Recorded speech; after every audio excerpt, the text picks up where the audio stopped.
Last Christmas Eve was etched in my memory like a scar. The snow fell softly outside my father's mansion while I huddled in the unheated garage, wrapped in the thin blanket my stepmother Diana had thrown at me with a smirk. "The guest rooms are for actual guests," she'd said, her diamond bracelet catching the light as she gestured dismissively. "The garage is good enough for you. After all, we're already being generous letting you stay at all." I was 32, a successful software engineer, and yet somehow still the unwanted daughter who'd never quite fit into their perfect blended family.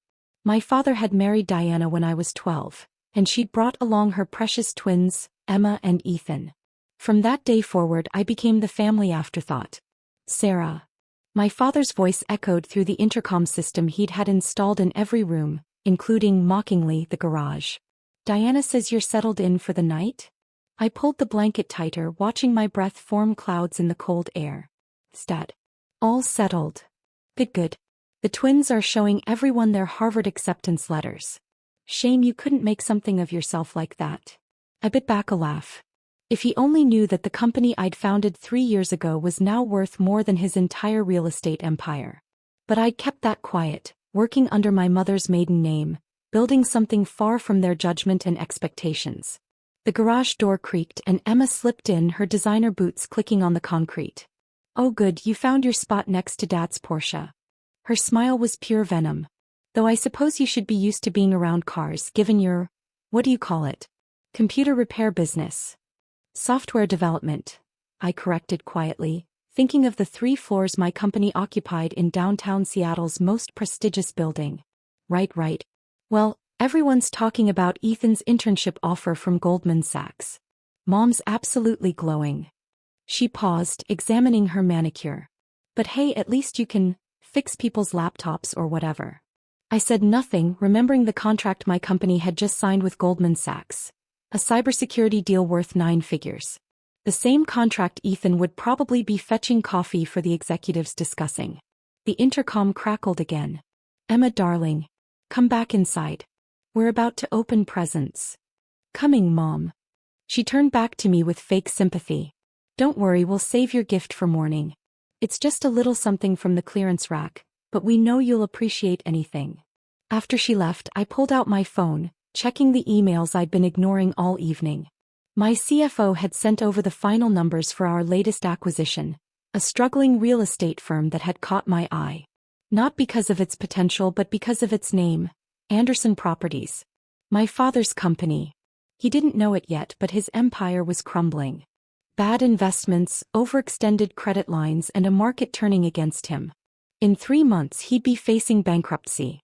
In 4 months, a mysterious holding company, my holding company, would buy everything for pennies on the dollar. I'd planned it meticulously, watching from afar as his arrogance led him deeper into debt. Diana's extravagant spending hadn't helped. The new wing she'd added to the mansion had cost millions they didn't really have. My phone buzzed, my assistant Jessica. "The Anderson Properties paperwork is ready. Their stock dropped another 12% today. Your father's board is panicking." I smiled in the darkness of the garage. Hold the papers until after Christmas. Let them enjoy their last holiday in the mansion. Through the garage windows I could see them all gathered in the living room. Diana presiding over the gift-giving like a queen, Emma and Ethan preening as they opened expensive presents, my father beaming at his real family. The sound of their laughter carried through the thin walls. Diana's voice rose above the others. "This has been the perfect Christmas. Everything is absolutely perfect." I pulled up the Anderson Properties stock chart on my phone, watching the steady decline. "Enjoy it while it lasts," I whispered. Another text from Jessica. "Your new mansion's renovation is complete. The guest house alone is bigger than their entire property." I looked around the cold garage at the space they thought I deserved. In 3 months they'd learn what it felt like to have nothing. In 4 months they'd be the ones begging for a place to stay. The garage door opened again, Diana carrying another blanket. "Here," she tossed it carelessly. "Your father insisted. Though really you should be grateful we're letting you stay at all. It's not like you contribute anything to this family." I caught the blanket, noting the clearance tag she hadn't bothered to remove. "Thank you, Diana. You're too kind." She sniffed, surveying the garage.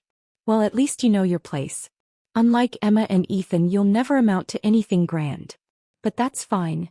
Someone has to be the family disappointment. As she turned to leave, my phone lit up with another message.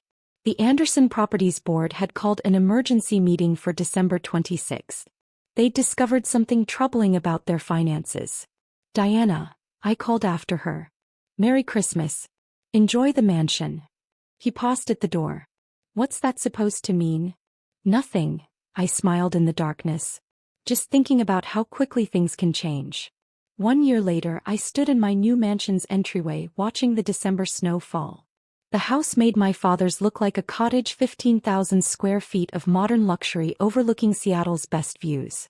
The irony that I'd bought it from one of his former business rivals wasn't lost on me. My phone buzzed, the security gate. Ms. Chin, your father and his family are here. I took a deep breath, smoothing my designer dress. Not that they'd recognize the brand. Send them up. They arrived in what was clearly a rental car, a far cry from last year's Porsche. Diana's designer coat was last season's, and the twins' Harvard sweaters looked worn. Amazing how quickly appearances can change when the money runs out. Sarah, my father's voice cracked slightly. Thank you for agreeing to see us. I gestured them inside, watching Diana's eyes widen at the marble foyer, the soaring ceilings, the priceless art. Everything she'd lost when Anderson Properties collapsed. Nice place, Emma managed, trying to maintain her usual superiority. Your computer business must be doing well. Nova Tech is doing exceptionally well, I corrected, using my company's real name for the first time. Though you'd know that if you'd bothered to read any business news this year. We're the ones who acquired Anderson Properties during the bankruptcy. The silence was deafening. Diana's perfectly maintained facade cracked first. You're behind Stone Valley Holdings? She whispered, naming the company that had bought them out. But that's impossible. They're worth billions. Nova Tech is worth billions, I confirmed, leading them to my home office. Stone Valley Holdings is just one of our subsidiaries. Would you like to see the paperwork? I keep copies for sentimental reasons. My father sank into one of the leather chairs, looking every bit his 60 years. Why didn't you tell us? Tell you. I laughed softly. When would that have been, Dad?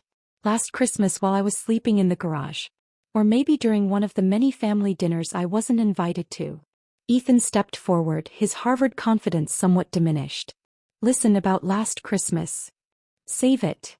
I sat behind my desk, enjoying how they all remained standing awkwardly. I assume you're here about the guest house. Diana flinched. After losing the mansion, they'd bounced between increasingly modest apartments. Now, with winter setting in and their credit exhausted, they'd finally swallowed their pride enough to call me. We've had some temporary setbacks, my father began. Temporary. I pulled up their financial records on my desktop screen. Your company's gone, your savings are depleted, and Harvard's threatening to withdraw the twins' enrollment over unpaid tuition. I smiled. Doesn't seem very temporary to me. Please, Diana's voice had lost all its previous arrogance. We have nowhere else to go. I stood, walking to the window.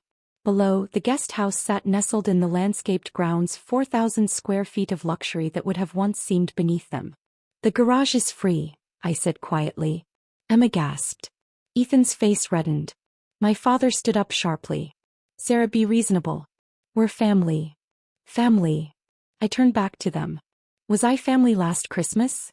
Or all the years before that, when Diana made sure I knew exactly where I stood in the hierarchy? We made mistakes, Diana admitted, tears threatening her perfect makeup. But surely you don't expect us to stay in a garage. I pulled out a folder. Actually, I had something else in mind. These are employment contracts. Employment. My father looked confused. Nova Tech is always hiring. Emma, our mailroom needs an assistant. Ethan, the cafeteria is short-staffed. Diana, I believe housekeeping has an opening. I slid the contracts across the desk. The guest house comes with the jobs. Your choice. The twins exchanged horrified looks. Diana's hands trembled as she reached for the papers. This is punishment, she whispered. No, Diana. This is opportunity. The same kind you never thought I deserved. I sat back down. You have an hour to decide. The garage is always an option, of course. I made sure to leave it unheated for authenticity. My father picked up one of the contracts. And if we refuse? Then you can join the other former Anderson Properties executives at the unemployment office. I hear the lines are quite long this time of year. They huddled together, whispering frantically. Through my office windows I could see more snow beginning to fall. Just like last Christmas, but everything else had changed. My phone buzzed. Jessica, reminding me about the Novatech holiday party tonight. We'd rented the same country club where my father used to host his Christmas celebrations. The irony wasn't lost on me. Time's up, I announced. What's it going to be? Diana stepped forward first, her designer heels clicking softly on my marble floors. Without a word, she picked up a pen and signed the housekeeping contract. The twins followed, their Harvard pride visibly crumbling as they agreed to their new positions. My father was last. The mighty Anderson working for his daughter, he mused, pen hovering over the paper. When did you become so ruthless? I learned from the best, Dad. You always said business was about seizing opportunities. I gestured at the contracts. Consider this your opportunity to understand how it feels to be at someone else's mercy. After they signed, I handed Diana a set of keys. The guest house is through the south gate. Staff entrance, of course. Your uniforms will be delivered tomorrow. I paused. Oh, and one more thing. They turned back expectantly. Merry Christmas, I smiled. I got you something from the clearance rack. I know you'll appreciate anything. Later that night, as I hosted the Novatech holiday party, I caught glimpses of them through the guest house windows. Diana organizing their meager belongings, the twins sullenly unpacking, my father staring out at the mansion that dwarfed his former home. Jessica appeared at my elbow. Your father's old office has been cleared out. Where should we send his personal items? I thought about the family photos he'd kept on his desk, all featuring Diana and the twins, none showing me. The garage, I decided. It's good enough for them. Sometimes revenge isn't about making others suffer. Sometimes it's about making them understand exactly how they made you feel. And sometimes, just sometimes, it comes with the satisfaction of watching them realize that the daughter they thought would never amount to anything now holds their entire future in her hands. Next Christmas, I think I'll have Diana serve dinner. After all, family traditions are important, even if the roles have changed dramatically. The snow continued to fall, covering everything in clean white. A fresh start, some might say. But I preferred to think of it as justice, served cold in the guest house of the daughter they'd once banished to the garage.